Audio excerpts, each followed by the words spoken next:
आप सभी को वट सावित्री व्रत की बहुत सारी ढेर सारी शुभकामनाएं। तो ये व्रत ज्येष्ठ मास के व्रत में वट अमावस्या का व्रत बहुत प्रभावशाली माना जाता है, जिसमें सौभाग्यवती स्त्रियां अपने पति की लंबी आय एवं सुख समृद्धि के लिए व्रत रखती हैं। इस दिन स्त्रियां व्रत रख वट वृक्ष के पास पहुंचकर धूप दीप नैवेद्य पूजा करती हैं और 108 बार वट वृक्ष से परिक्रमा करती हैं। और वट वृक्ष का बहुत ज़्यादा मान्य है। इस दिन कहा जाता है कि वट वृक्ष के नीचे जो है सावित्री ने अपने पति की प्रभाव से मृत पड़े सत्यवान को पुनः जीवित किया था, तभी से इस व्रत को वट सावित्री नाम से ही जाना जाता है। इसमें वट वृक्ष की श्रद्धा भक्ति के साथ साथ पूजा की जाती है और जितनी भी महिलाएं हैं वो अपने अखंड सौभाग्य एवं कल्याण के लिए यह व्रत रखती है। सौभाग्यवती महिलाएं श्रद्धा के साथ ज्येष्ठ कृष्ण त्रयोदशी से अमावस्या तक 3 दिनों तक यह व्रत चलता है। त्रयोदशी के दिन वट वृक्ष के पास पहुंचकर अपने अखंड सौभाग्य और पति की दीर्घ आयु तथा सुख समृद्धि के लिए संकल्प करती हैं। और अमावस्या को एक बांस की टोकरी में सप्तधान्य और हर एक सामान रखकर ये पूजा किया जाता है। साथ ही यह माना जाता है कि इनकी परिक्रमा 108 बार करने से और इनकी पूजा करने से पति की आयु लंबी हो जाती है और उनको हर एक विपदा से दूर रखती है। तो इसमें जो है मौली बांधकर परिक्रमा की जाती है और एक दिया जलाया जाता है और कथा पढ़ा जाता है। इसमें वट सावित्री कथा पढ़ा जाता है और बहुत ही मान्य है हमारे बिहार में इसमें आप जैसे चढ़ावे में सिंदूर काजल बिंदी जितना भी सामान है जो है श्रृंगार का सब चढ़ा सकती हैं और आप जो है संकल्प लेके पूजा स्टार्ट कर सकती हैं। तो हमारे यहाँ पंडित जी आए थे, उन्होंने संकल्प पान और पैसा वगैरह संकल्प लेके करवाया।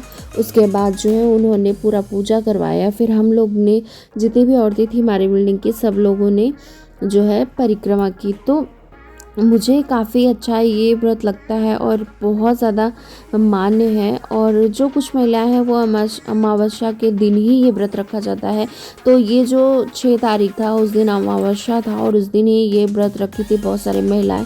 मैं तो व्रत नहीं रखती हूँ, लेकिन हाँ मैं पूजा बहुत मन से करती हूँ और जो है मैं बहुत मानती हूँ वट सावित्री व्रत को और वट सावित्री पूजा को मैं बहुत मानती हूँ। तो मैं भी जैसे पूजा करती हूँ। तो सबसे पहले कैसे पूजा किया जाता है, तो सबसे पहले पंडित जी संकल्प लेते हैं। आप जितना भी सामान आपके पास में है जो भी है पूजा पाठ का, जैसे 5 तरीके का फल हो गया और जितना भी सामग्री रहता है, जैसे जो पूजा पाठ की जितनी सामग्री रहती है। और ये जो पंखा आप देख रहे हैं ये भी बांस का पंखा बना हुआ होता है और श्रृंगार का सामान ये सब हम लोग लिए थे। फिर उसके बाद हम लोग सारा सामान वहाँ चढ़ा दिए वट वृक्ष के नीचे, एक दिया जलाए। उसके बाद हम लोगों ने संकल्प लिया और संकल्प लेने के बाद हम लोगों ने पूजा स्टार्ट किया करना। उसके बाद जो है परिक्रमा करते हैं। यहाँ 108 बार परिक्रमा की जाती है, पर 108 बार पॉसिबल नहीं था यहाँ, तो हम लोगों ने 8 बार ही परिक्रमा किया। और जितनी भी बिल्डिंग की 9 या 10 थी महिलाएं सब लोग आई थी पूजा पाठ करने और काफ़ी मन से सब लोग पूजा करती हैं और बहुत अच्छा लगता है। 7 बजे का मुहूर्त था, सुबह 7 बजे हम लोगों ने पूजा पाठ किया और उसके बाद जो है संकल्प लिया। उसके बाद हम लोगों ने परिक्रमा किया। परिक्रमा करने के बाद हम लोग ने वट सावित्री कथा पूरा पढ़ा, जिसे पढ़ा जाता है बुक पंडित जी पढ़ के सुनाए। और यह व्रत सुहागिन स्त्रियां अपने पति के लंबी आयु के लिए करती हैं और माना जाता है कि इस व्रत से घर में सुख शांति समृद्धि आती है और आपके पति के ऊपर जो भी विपदा होती है सब दूर हो जाती है और बहुत अच्छा उनके ऊपर प्रभाव पड़ता है। उनके पास जो भी दुख होते हैं वो सारे दूर हो जाते हैं। तो ये जो है पूरे भारत में बहुत सारे लोग रखते हैं और बहुत लोग नहीं भी रखते हैं। तो ये हमारे बिहार में रखा जाता है।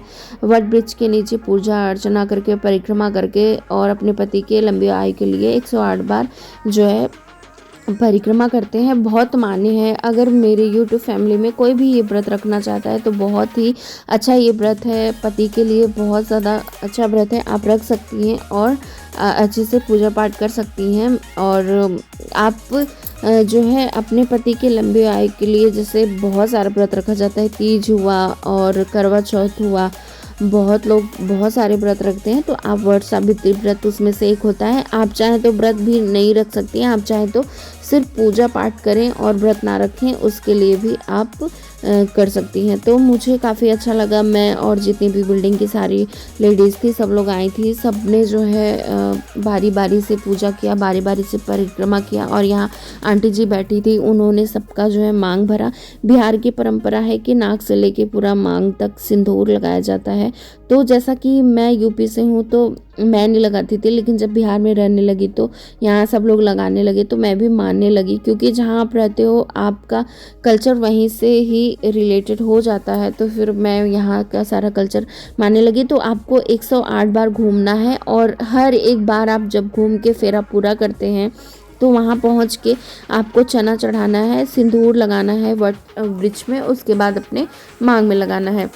तो एक एक करके आपको ऐसे करना है। और जो आप पंखा लिए रहते हैं बांस का, उसमें शुभ लाभ बना के आपको चढ़ाना है। और आपको जो है चना चढ़ाना है, खीरा चढ़ाना है, 5 तरीके का फल हो, खीरा हो गया, मैं खीरा चढ़ाई थी, आम चढ़ाई थी, एप्पल चढ़ाई थी, और साथ में था केला, और एक और फल था लीची। मैंने 5 तरीके का फल चढ़ाया था, चना चढ़ाया था, मकुन दाना यहाँ बोला जाता है, राम दाना को वाइट वाइट जो रहता है उसको चढ़ाया था। और जो है जितना श्रृंगार का सामान था, एक अपने लिए चढ़ाया था, एक पंडित जी को दान देने के लिए चढ़ाया था, और पति के लिए कुछ ना कुछ वस्त्र चढ़ाते हैं।